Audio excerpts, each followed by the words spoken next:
이제 하나님께서 오늘 우리에게 주신 본문에 보면 두 가지 에피소드가 있습니다. 세리였던 레위라고 하는 사람을 제자로 부르시고 예수님이 그 세리의 집에 가서 식사 대접을 받았습니다. 본문 29절에 보니까 레위가 예수를 위하여 자기 집에서 큰 잔치를 하니 세리와 다른 사람들이 많이 함께 앉아 있는지라 라고 말씀을 합니다. 예수님께서 자기를 사람 대접해 주시고 제자로 불러주시기까지 했으니 얼마나 기쁘고 감사했을까요? 레위, 이 세리였던 레위가 예수님 제자로 부르심을 받고 그것이 얼마나 좋았던지 식사 대접을 하면서 자기와 같은 처지, 자기와 같은 부류의 사람들, 친하게 지내는 사람들도 역시 그 식사 자리에 초대를 했습니다. 그래서 그 식사 자리는 세리들과 죄인들과 그래서 예수님이 함께 음식을 먹는 자리가 됐던 것입니다. 그런데 본문에 보니까 그것에 대해서 바리새인들이 어떻게 그렇게 할 수 있느냐, 왜 그렇게 하느냐라고 시비를 겁니다. 30절 말씀해 보니까 바리새인들과 그들의 서기관들이 그 제자들을 비방하여 이르되 너희가 어찌하여 세리와 죄인들과 함께 먹고 마시느냐, 그렇게 시비를 걸자 예수님이 답을 하십니다. 건강한 의자에게는 의사가 쓸데없고 병든 자에게라야 쓸데있나니 내가 의인을 부르러 온 것이 아니라 죄인을 불러 회개시키러 왔노라. 아멘. 한번 따라합시다. 예수님은 영혼의 의사이십니다.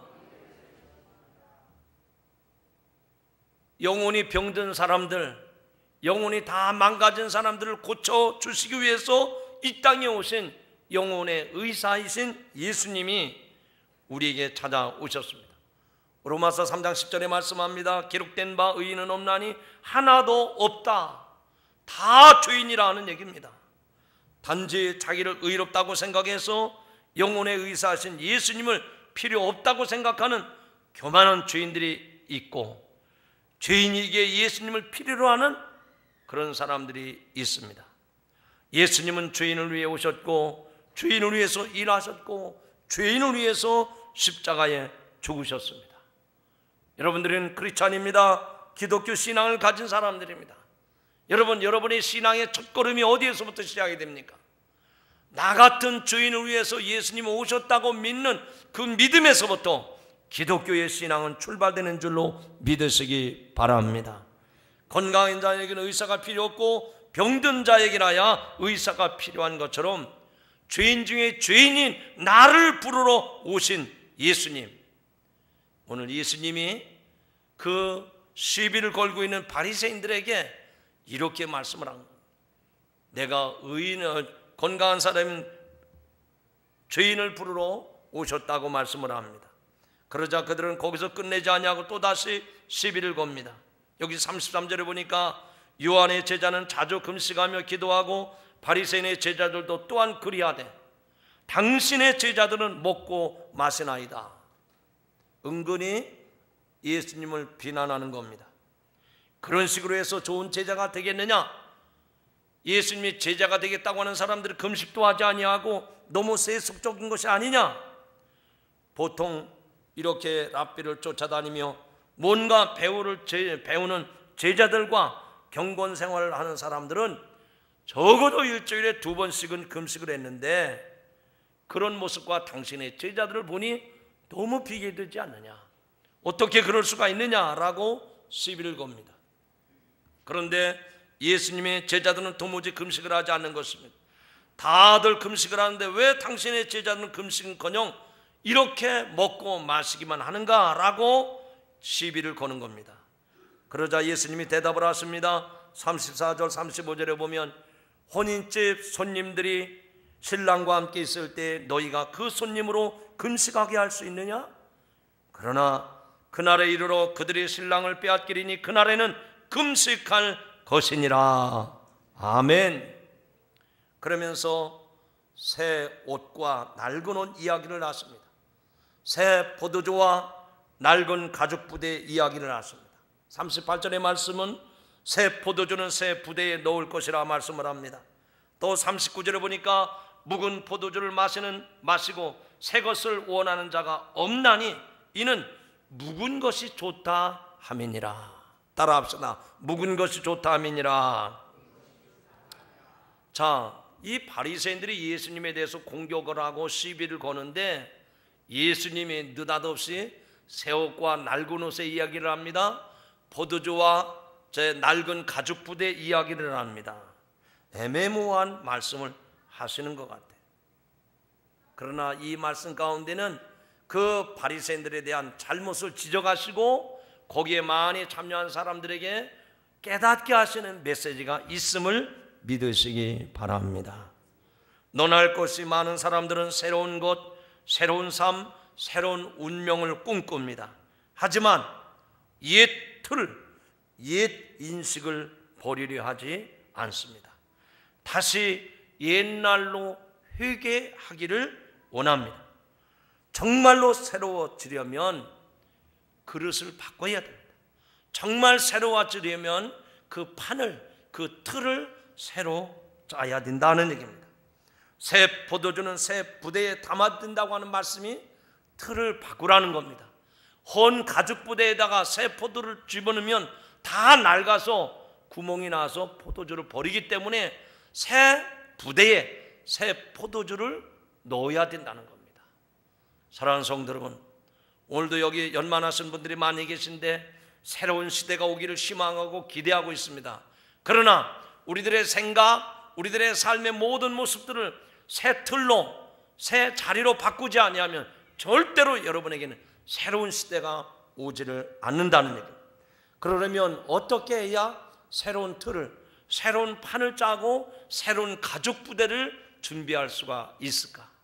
따라합시다. 예수님을 모시고 살면 새로운 인생이 됩니다. 여러분이 배운 지식 가지고 새로운 틀을 짜려고 하지 마십시오. 여러분이 가지고 있는 지식을 가지고 새로운 판을 짜려고 하지 마십시오. 여러분이 가지고 있는 능력, 여러분이 가지고 있는 모든 자원을 가지고 인생의 새로운 틀을 짜려고 하지 마십시오. 지금 창세기로 수많은 사람들이 자기의 지식이나 자기의 경험이나 자기의 능력을 가지고 그렇게 인생의 틀을 짜려고, 인생의 판을 짜려고 수고하고 애를 썼지만 다 전도서에 나오는 말씀처럼 헛되고 헛되니 모든 것이 헛되고 헛되도다. 인생의 수고와 인생의 모든 애씀은 다 헛될 뿐입니다. 그러나 하나님께서 우리를 구원해 주시려고, 우리 죄인들을 구원해 주시려고 보내주신 예수 그리스도를 모시고 살면 저와 여러분이 새 시대를 맞이하는 새로운 틀이 되고 새로운 판이 되고 새로운 가죽 부대가 될 줄로 믿습니다. 믿습니다. 그렇게 믿어지기를 원하시는 분 크게 아멘. 여러분, 그렇습니다. 예수님을 모시고 살면 우리는 새로운 인생, 새로운 운명을 꿈꿀 수가 있는 것입니다.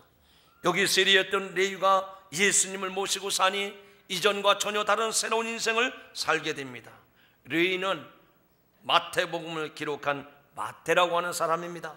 마태복음 28장까지 예수님에 대해서 자세하게 기록해 놓은 마태복음을 쓴 사람이 바로 세리였던, 레위였던 오늘 본문의 주인공 마태라고 하는 사람입니다.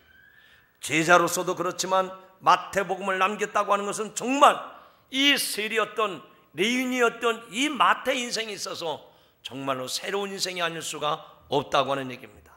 사랑하는 성도 여러분, 저와 여러분도 예수 그리스도를 모시고 살면서 이전과는 다른 새로운 인생, 새로운 축복을 누리는 성도들이 되기를 주님의 이름으로 축원합니다. 축원합니다. 예수님 당시에 그 사회에서는 네 가지 계급이 있었습니다. 귀족들이 있었고요, 평민이 있었습니다. 또 노예가 있었습니다. 그리고 하나는 완전히 존대받는 계층이 있었습니다. 주인들, 그리고 매국노인 세리들, 장녀들이었습니다. 세리들의 착복과 또 그들은 노예만큼의 취급도 하지 않았습니다. 이들과 교류하고 교제하는 것은 참으로 수치스러운 일이었습니다. 그렇기 때문에 이런 사람들은 따돌림을 당합니다. 존대를 받습니다. 인생을 참으로 거지같이 사는 외로운 인생들이었습니다. 사람들도 이런 세리들을 만나면 재수없다고 기분 나빠하고 돌을 던지고 침을 뱉곤 했습니다. 그 정도로 그 사회에 밑바닥 인생, 완전히 왕따를 당하는 계층이 세리들이었다고 하는 얘기입니다. 같은 무리에 그런 사람이 하나 있다고 하는 것은 예수님과 예수님의 제자 전체의 질을 떨어뜨리는 일입니다. 그러나 예수님은 전혀 개의치 아니하고 그렇게 사회적으로 고립당하고 또 전대받고 무시당하고 사람 취급받지 못한 그런 세리를 불러서 예수님의 제자로 삼으신 것은 세리를 통해서 새로운 인생을 살게 하신 줄로 믿습니다.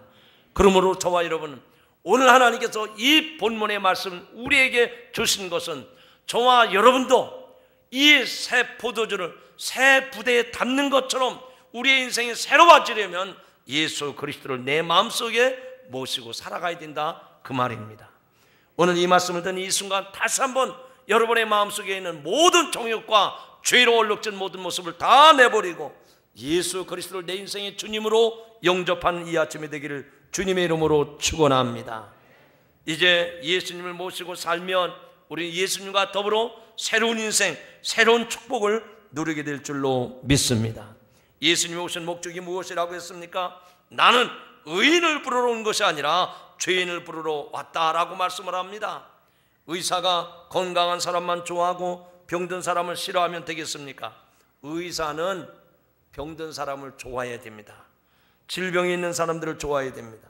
마찬가지로 예수님은 의인을 부르러 오신 분이 아니라 저와 여러분 죄인 중에 죄인이라고 고백하는 그러한 죄인들을 예수님이 부르러 오셨습니다. 아무도 관심 갖지 않은 이들에게 예수님은 찾아가 주시어서 그들의 친구가 되어 주셨습니다. 그들의 손을 붙잡아 주셨습니다. 그들을 보듬어 주셨고 그들의 영원한 친구가 되어 주신 줄로 믿습니다. 그래서 예수님의 별명은 죄인의 친구라고 하는 것입니다.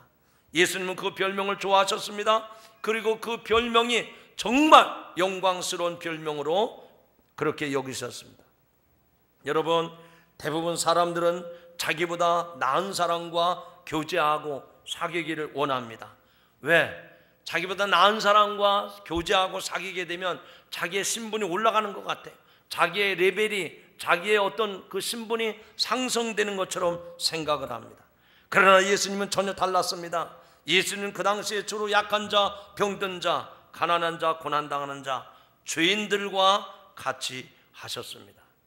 여러분, 여기 바리새인들의 모습은 무엇입니까? 예수가 메시아라고 하는데 어떻게 죄인들과 같이 식사를 나누냐?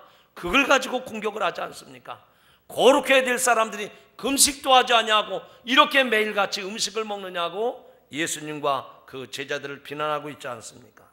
여러분, 이 바리새인들이 의인인 것처럼 얘기하지만 이 바리새인들은 아직도 새로운 인생에 대해서 틀을 바꾸지 못하는 과거에 억눌려 있는 과거 지향적인 사람들입니다. 저와 여러분도 이 바리새인과 예수님의 모습을 비교해 보면서 우리는 그리스도 안에서 새로운 인생을 살기를 원하면 바리새인들의 의식을 쫓아갈 것이 아니라 예수님의 사고, 예수님의 틀을 갖고 믿음으로 살아가는 성도들이 되시기를 주님의 이름으로 축원합니다. 젊은 며느리들이 왜 나이 많은 노인들을 싫어합니까? 여기 보니까 연세 많으신 며느리를 둔 부모들이 많이 계신데 또 중년에 있는 분들도 내일 모레면 다 며느리를 얻을 사람들 아닙니까? 왜 며느리들이 어른들을 싫어할까요? 이야기만 하면 자꾸 옛날 얘기하는 거예요. 옛날엔 이랬다 저랬다 그러니까 젊은 사람들이 노인들의 말을 들으려고 하지 않습니다. 물론 과거의 경험이 있기 때문에 오래 있는 것은 사실입니다. 그러나 새로운 사람들에게 희망을 주고 용기를 주고 격려를 해야지 자기 인생의 한 뿌리를 젊은 사람들에게 하면 젊은 사람들이 여러분을 존중하지 않습니다. 오늘 이 말씀을 귀 기울여 들으시기 바랍니다. 오늘 본문에 보니까 묵은 포도주에 대한 내용이 나옵니다. 여러분, 포도주는 금년에 담근 것이 좋은 게 절대 아닙니다. 포도주는 오래될수록 묵은 것이 더 좋은 것입니다. 사람들은 전부 다 새 것을 좋아합니다. 옷도 새 것을 좋아합니다. 심지어는 사람도 태어난 어린아이를 다들 예뻐하고, 오늘도 보세요. 점심 먹을 때 갓난아이에게 옆으로 다 몰려들 거예요. 왜 그렇습니까? 나이 많아가지고 몸에서 냄새나는 노인보다는요 젊은 어린 아기, 이제 갓난아기, 그 아이한테 모든 사람들이 시선이 집중이 되는 거예요. 그러나 오늘 예수님은 포도주 비유의 말씀을 하셨지 않습니까? 포도주는 새 것이 좋은 게 아닙니다. 묵을수록 좋은 것입니다. 그런데 사람들은 새 것에 대해서 관심을 갖습니다. 저것이 좋다, 저것이 맞는 것 같다고 하면서 다들 옛 틀로 돌아갑니다. 새 옷을 낡은 천 조각에 꿰매면 절대로 안 됩니다. 새 포도주는 새 부대에 담아야 된다고 말씀합니다. 금식이든 포도주든 부수적인 것과 지역적인 문제를 가지고 자꾸 시비를 걸고 바꾸려고 하면 안 된다, 그 얘기입니다. 이것은 옛 틀에 갇혀 있어서 그런 것입니다. 좀 어려운 얘기다마는 패러다임을 바꿔야 됩니다. 틀을 새로 짜야 된다는 얘기입니다. 여러분의 인생의 판을 예수님의 삶 가운데 판을 바꾸셔야 돼요. 따라합시다. 고집이 있는 한 내 인생은 바뀌지 않는다. 옆 사람 쳐다보세요. 쳐다보시라니까. 시작. 아니 보기만 하라고요. 여기 얼굴에 내 인생 70, 80 여기 고집이 그대로 쓰여 있습니다. 누구든지 그리스도 안에 있으면 새로운 피조물이라, 이전 것은 지나갔으니 보라 새 것이 되었도다 그랬잖아요. 여러분들이 그리스도 안에 있는 사람 아닙니까? 그런데 왜 인생 70, 80 여기다가 인생의 고집을 담아놓고 사느냐 말이죠. 그리스도 안에 있으면 새로운 사람이 되었다고 했으니 새로운 판으로, 새로운 틀로 세워가시기를 주님의 이름으로 축원합니다. 따라합시다. 예수님의 틀로 인생을 새로 짭시다. 과거를 무시하라는 얘기는 아닙니다. 그러나 예수 그리스도를 믿었다면 예수 그리스도의 말씀으로, 예수 그리스도의 삶으로 우리의 인생을, 우리의 인격을 새롭게 틀을 짜가야 된다고 얘기합니다. 여러분들이 예수 믿고 10년, 20년, 아니 평생을 믿어도 예수님과는 전혀 상관없이 그 고집으로 산다면 여러분의 인생에는 새로운 변화가 없을 거예요. 새로운 축복이 있을 수가 없습니다. 나는 죄인이기 때문에 죄의 쓴뿌리를 다 뽑아내고 정말 예수 그리스도의 삶으로 내 삶을 변화시켜 가면 얼마든지 세리를 바꿔서 마태라고 하는 제자로 만드셨던 것처럼, 성경을 28장 쓰도록 바꾼 것처럼 여러분의 인생도 예수 안에서 바뀌게 될 줄로 믿습니다. 따라합시다. 예수 모시고 살면 새로운 인생이 됩니다. 오늘 본문에 보니까 세 가지 이야기가 나옵니다. 본집 손님들과 신랑 이야기가 나옵니다. 새 옷 조각과 낡은 옷 이야기가 나옵니다. 그리고 새 포도주와 새 부대 이야기를 통해서 예수님을 비난하고 제자들을 비난하는 사람들에게 새로운 인생이 아니라 새로운 인생을 살아라 라고 말씀을 하셨습니다. 새 포도주는 새 부대에 담으라고 말씀합니다. 새 인생을 살고 싶으면 새 포도주, 새 부대가 필요하다는 것입니다. 옛날 낡은 것을 넣으면 찢어집니다. 여기에 세리와 장녀 등 그 어떤 죄인도 예수님을 만나서 믿고 동행하니 그들의 인생이 180도로 바뀌어진 새로운 인생이 된 것을 볼 수가 있습니다. 이런 사례는 성경에 수도 없이 많이 나옵니다. 아니 우리의 삶의 주변에서도 이렇게 예수 만나서 인생이 180도로 바뀌어진 사람들 너무너무나 많습니다. 오늘 여러분도 그렇게 180도 바뀌어진 인생이 되시기를 주님의 이름으로 축원합니다. 예수 믿긴 믿는데 180도 바뀐 게 아니라 1도. 제가 이번에 러시아를 가는데 같이 갔던 목사님 한 분이 공항에서 책 한 권을 샀더라고요. 그 무슨 책인가 봤더니 한번 따라합시다. 인생 1도가 인생을 바꿉니다. 1도 360도 중에서 1도만 딱 바꾸면 인생이 변화된다. 오늘 이 시간이 여러분의 인생을 획기적으로 바꿀 수 있는 기회가 되시기를 주님의 이름으로 축원합니다. 기왕 바꾸려면 180도 완전히 새로운 인생으로 바뀌어지기를 주님의 이름으로 축원합니다. 그 책 내용을 잠깐만 소개할게요. 메가다 장군이 인천 상륙 작전을 통해서 이제 북진을 하지 않습니까? 그때 메가다 장군은 계속해서 올라가는 거예요. 근데 미국 정부에서 스톱, 휴전을 한 거예요. 그게 1도라는 거죠. 그냥 1도 그냥 계속했으면 이 남북이 하나가 되는 건데 그런 아쉬움이 있었던 그런 내용이었습니다. 어쨌든 저와 여러분 예수 믿고 온전히 변화되고 바뀌어지는 역사가 있기를 주님의 이름으로 축원합니다. 여기 계신 여러분들이 저 사람은 예수 믿었더니 완전히 바뀌었어, 완전히 달라졌어, 세상 사람들에게 그렇게 칭송을 받고 하나님께 영광을 돌리는 변화된 인생이 되시기를 주님의 이름으로 축원합니다. 우리 주변에 예수 믿고 변화된 사람들이 얼마나 많습니까? 정말 놀라운 사람들이 있습니다. 그 중에서 여러분이 아는 강영호 박사를 소개하려고 합니다. 이 강영호 박사는 시각장애자였습니다. 원래 이 강영호 박사는 예수 믿고 나서 운명이 완전히 달라진 사람입니다.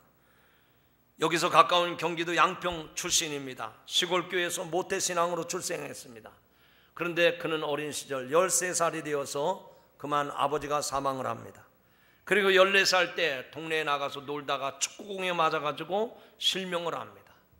안타까워서 그 어머니가 갖은 고생하며 2년 동안 병원을 다니면서 치료를 하는데 2년이 다 지나고 나서 의사가 결론적인 이야기를 합니다.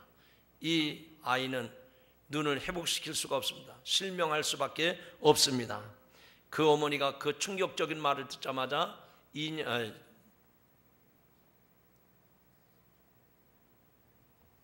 그 이듬해에 뇌졸중으로 사망을 합니다. 이제 아버지 없는, 어머니 없는 고아가 됐죠. 이 강영호 박사는 자기 위에 누님이 있었는데 그 누님이 자기 집안의 생계를 책임졌었습니다. 그러나 누나마저도 과로로 얼마 가지 못해서 사망합니다. 그래서 4년 동안에, 그 4년 어간에 이 강영호 박사는 인생의 밑바닥, 정말 인생의 쓴맛을 다 경험했던 사람입니다.